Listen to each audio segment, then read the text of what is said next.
नमस्ते, मैं हूँ आचार्य प्रभा अग्रवाल। मेरे चैनल में आपका स्वागत है। आज हम बात करेंगे, क्या वेदों में भूत प्रेत होते हैं?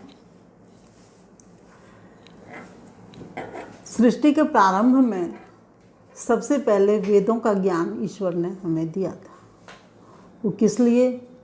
क्योंकि व्यावहारिक ज्ञान के लिए, जानवरों से रक्षा के लिए, अपने और वायुयान आदि विमान आदि बनाने के लिए, मतलब धार्मिक शिक्षा के लिए, यानी जिस तरह का जितना भी ज्ञान होता है मनुष्य के जीवन में, वो सब ज्ञान इस वेद में होते हैं। और वो वेद ज्ञान ईश्वर ने सृष्टि के प्रारंभ में हमें दिया।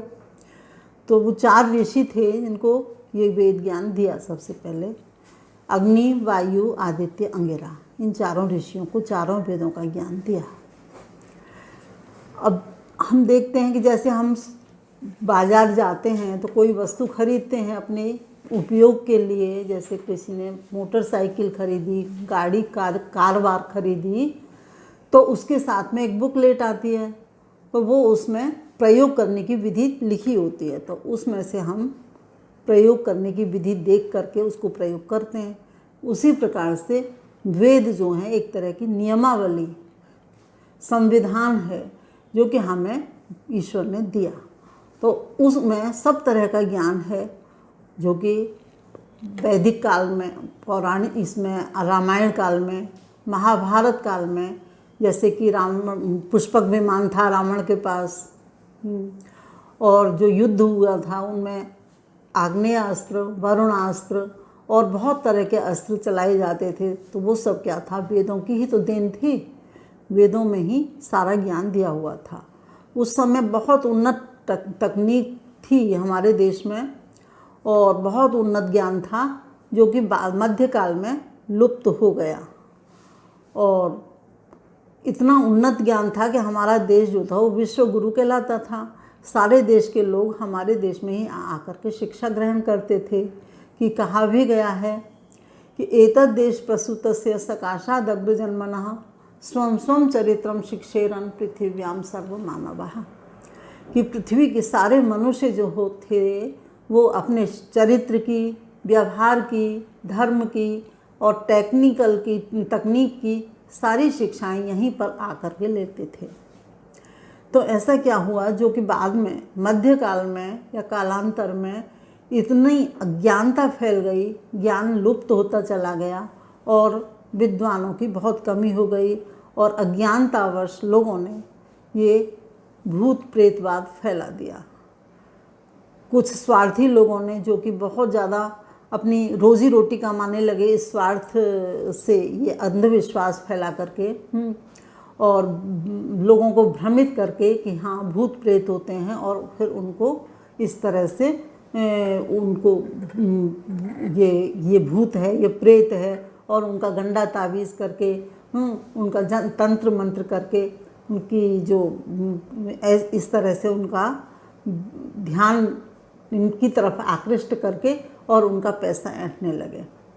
लेकिन ऐसा नहीं है। भूत शब्द का अर्थ है भू सत्तायाम, धातु से ता प्रत्यय करके भूत शब्द बना है, जिसका अर्थ है यानी पहले था अब नहीं है। भू यानी हो चुका, अब नहीं है। और प्रेत शब्द उसको कहते हैं, जैसे कि इंसान ख़त्म हो जाता है तो उसका शव जो होता है या लाश जो होती है, उसका जब तक दाह संस्कार नहीं किया जाता तब तक उसका नाम प्रेत रहता है, और दाह संस्कार के बाद उसका नाम भूत हो जाता है। यानी भूत पहले था अब नहीं है। तो बस यही है भूत प्रेत, और कुछ नहीं है। भूत प्रेत नाम का कुछ भी सत्ता है नहीं। फिर कुछ लोग कहते हैं कि ये अकाल मृत्यु होती है उनकी जीवात्मा भटकती रहती है और वो लोगों को परेशान करती है। तो कहते हैं नहीं, अकाल मृत्यु तो किसी की होती नहीं है, क्योंकि मृत्यु तो जन्म से पहले ही, आयु तो जो है वो जन्म से पहले ही निश्चित हो जाती है, क्योंकि सिद्ध हो जाता है। ये कुछ योग दर्शन का सूत्र है, सति मूले तद विपाको जात्यायुर्भोगः, कि जो पूर्व जन्म के जो कर्म होते हैं, उन कर्मों के फल से ही उसका जन्म, आयु और भोग जो है वो निश्चित कर दिए जाते हैं कि कहाँ इसको जन्म मिलेगा, कहाँ कितनी इसकी आयु होगी, कितने भोग मिलेंगे। इस प्रकार का सब जो है वो जन्म से पहले ही निश्चित हो जाता है उसके कर्मानुसार। इसलिए यह आयु तो निश्चित होती है पहले से ही। और भी वेद मंत्र के माध्यम से भी ये सिद्ध होता है कि एक यजुर्वेद का मंत्र का छोटा एक अंश है, एक टुकड़ा, उससे बताती हूँ। व्यशेमहि देवहितम यदायु, कि देवहितम देवताओं के द्वारा निश्चित की गई जो आयु है उसको हम व्यशेमहि विशेष रूप से प्राप्त करें। तो इससे भी सिद्ध हो रहा है कि आयु जो है वो निश्चित ही होती है।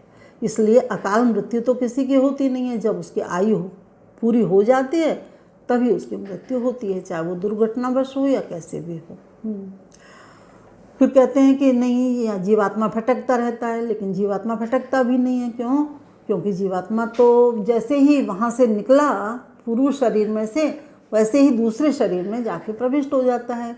जहाँ भी उसको अपने कर्मानुसार जाना होता है वैसे ही गर्भ में पहुँच जाता है। जैसे उसको माँ बाप मिलने होते हैं, जिस योनि में जाना होता है उस योनि में चला जाता है। तो उसको मतलब एक शरीर से निकल के दूसरे शरीर में तभी स्थान मिल जाता है। तो जीवात्मा भटकता तो है नहीं, इसलिए भूत प्रेत नहीं होते कोई भी। फिर कहते हैं कि नहीं, इनकी योनि होती है, भूत प्रेत योनि होती है, भूत योनि नहीं होती है। ना भूत योनि होती है, ना प्रेत योनि होती है। क्यों? क्योंकि योनि जो है वो स्थूल शरीर और सूक्ष्म शरीर दोनों को मिल करके बनती है। स्थूल शरीर तो वही है जो कि हमारा दृष्टिगोचर सामने दिखाई देता है, जो कि हमारा मृत्यु के पश्चात जला दिया जाता है, तो वो तो स्थूल शरीर होता है। और सूक्ष्म शरीर वो होता है जो कि इसमें 5 प्राण, 5 ज्ञानेंद्रियाँ और 5 उनके विषय और मन और बुद्धि, ये 17 तत्व होते हैं। तो ये सूक्ष्म तत्व कहलाते हैं। 5 ज्ञानेंद्रियाँ तो आप जानते ही होंगे, श्रोत्र, त्वक, चक्षुर, जिह्वा, घ्राण। तो श्रोत्र का विषय क्या है? सुनना। त्वचा का विषय है स्पर्श करना, और चक्षु का विषय है देखना, और जिह्वा का विषय है चखना। इस तरह से श्रोत्र, त्वक, चक्षुर, जिह्वा, घ्राण, और नासिका का विषय है सूंघना। ये 5 विषय हैं इनके। तो ये जो है 17 तत्वों में आ जाते हैं। 17 तत्व क्या कहलाते हैं? सूक्ष्म शरीर। तो ये सूक्ष्म शरीर जो है, इसमें जो हम जीवन में, अपने जीवन में जो भी कर्म करते हैं, उनका कुछ कर्म जो है इनमें संचित होते रहते हैं। तो वो जो है प्रारब्ध के रूप में अगले जन्म में उनका फल मिलता है। तो वो जो है सूक्ष्म शरीर के साथ जाते हैं, चले जाते हैं। तो ये सूक्ष्म शरीर जीवात्मा के साथ ही दूसरे शरीर में प्रविष्ट हो जाता है, चला जाता है। तो इसलिए कहते हैं सूक्ष्म, तो स्थूल शरीर वहाँ खत्म हो गया, सूक्ष्म शरीर वहाँ चला गया। तो फिर ये योनि कहाँ हुई? भूत प्रेत योनि कैसे हो गई? क्योंकि स्थूल शरीर तो जब ही भस्म कर दिया, जला दिया, और सूक्ष्म चला गया अगले शरीर में। इसलिए ये योनि भी नहीं होती है। और वैसे भूत शब्द का अर्थ वेद शास्त्रों में, भूत शब्द का प्रयोग तो हुआ है वेद में, उपनिषद में, गीता में आदि, लेकिन इन अर्थों में नहीं जो कि तुम लोग बताते हो। कि जैसे कि हिरण्यगर्भ समवर्तत आग्रे भूतस्य जातः पतिरेका आसीत। तो इसमें भूतस्य शब्द का प्रयोग हुआ है, लेकिन किस अर्थ में? संसार अर्थ में। कि वह परमेश्वर जो है वो इस भूत से यानी उत्पन्न हुए इस संसार का एकमात्र स्वामी है, ऐसा अर्थ है। और कठोपनिषद में भी प्रयोग हुआ है, जैसे कहा है कि वायुर्यथैको भुवनम प्रविष्टो रूपम रूपम प्रतिरूपो बभूव, एकस तथा सर्वभूतांतरात्मा रूपम रूपम प्रतिरूपो बहिश्च। जिस तरह से वायु जो है वो सारे संसार में प्रविष्ट होती है, सर्वव्यापक होती है, वैसे ही ईश्वर भी सभी प्राणियों में व्याप्त रहता है और उनके बाहर भी व्याप्त रहता है। तो यहाँ पर भूत शब्द का अर्थ प्राणी है। और गीता में भी इसका प्रयोग हुआ है। भूत शब्द का क्या है? अन्नाद भवन्ति भूतानि पर्जन्याद अन्न संभवः, कि अन्न से प्राणी उत्पन्न होते हैं और मेघ से अन्न उत्पन्न होता है। इस तरह से यहाँ पर भी भूत शब्द का अर्थ प्राणी है। तो यहाँ अब ये स्पष्ट हुआ ना कि भूत शब्द का प्रयोग जरूर हुआ है, लेकिन इस भूत प्रेत अर्थ में नहीं, बल्कि और अर्थों में हुआ है। तो ये कहते हैं कि अब भूत, ये तो स्पष्ट हो गया कि भूत शब्द, भूत प्रेत कुछ भी नहीं होते हैं, क्योंकि जीवात्मा जो है वो एकदम अपने दूसरे शरीर को धारण कर लेता है। वो अपने पहले शरीर को तभी छोड़ता है जब उसको अगले शरीर में जगह मिल जाती है। एक कीटाणु, एक कीड़े का उदाहरण देते हैं कि जैसे एक कीड़ा होता है, वो अगले तिनके पर पैर तब रखता है जब पिछले तिनके पर से पैर जब हटाता है, जब अगले तिनके पर उससे जगह मिल जाती है।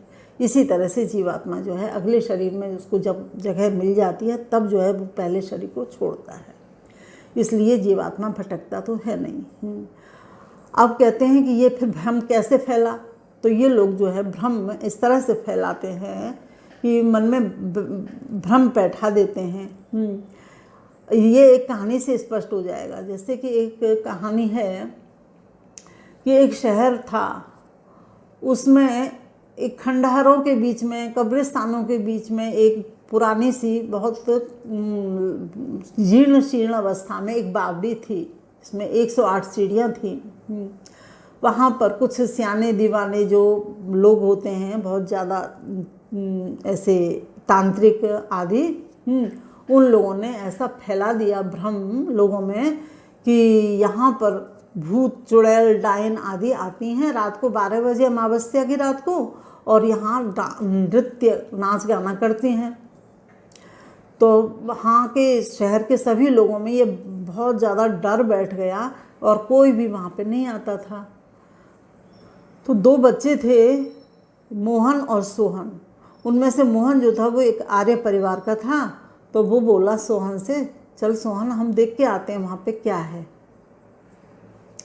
कैसे हैं वहाँ भूत प्रेत। तो कुछ होते नहीं, क्योंकि हमारे सत्संगों में जाते हैं वहाँ पे वो लोग बताते हैं कि भाई भूत प्रेत नहीं होते, तो भूत प्रेत होते ही नहीं हैं, हमें तो विश्वास है नहीं। तो फिर दूसरा कहता है सोहन कि अरे हमें तो विश्वास है भाई भूत प्रेत तो होते हैं, हमें तो डर लगता है, हम नहीं चलते वहाँ। फिर वो कहता नहीं चल, शर्त रख, अगर भूत प्रेत होते हों तो फिर वो चले जाते हैं।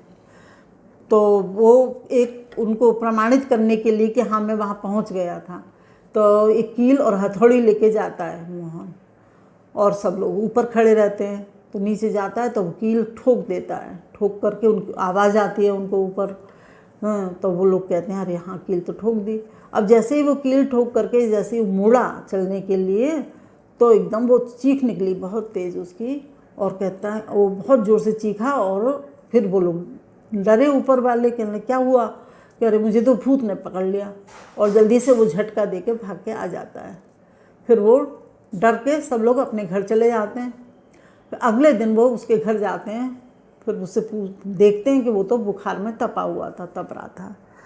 फिर वो आ जाते हैं, फिर कहते हैं कि चलो देख के तो आते हैं कैसे कील गाड़ के आया था वो, देखें। फिर वो जाते हैं वहाँ, देखते हैं तो कील तो मजबूती से गड़ी हुई है। फिर उन्होंने देखा कि उस कील में मोहन की शर्ट का कपड़ा जो था वो फंसा हुआ था। फिर उनको समझने में देर नहीं लगी कि यह भूत प्रेत कुछ भी नहीं, बल्कि ये तो मन का वहम था। उसने एकदम वो डर गया कि ये जब उसकी शर्ट इसमें फंस गई तो उसने समझा कि मुझे तो भूत ने पकड़ लिया है, जबकि ये शर्ट इस कील में फंस गई थी। तो फिर ये सिद्ध हुआ कि भूत प्रेत कुछ भी नहीं होते, मन का वहम होता है। तो इसलिए आप लोगों से भी ये नम्र निवेदन है कि आप इन लोगों के बहकावे में ना आएं, और अपने बच्चों का, अपने प्रियजनों का ध्यान रखें और उनका उचित इलाज कराएं, ना कि इनके चक्कर में आएं और अपने पैसे को बर्बाद होने से बचाएं। धन्यवाद, नमस्ते। अगले वीडियो में फिर आपसे मिलेंगे।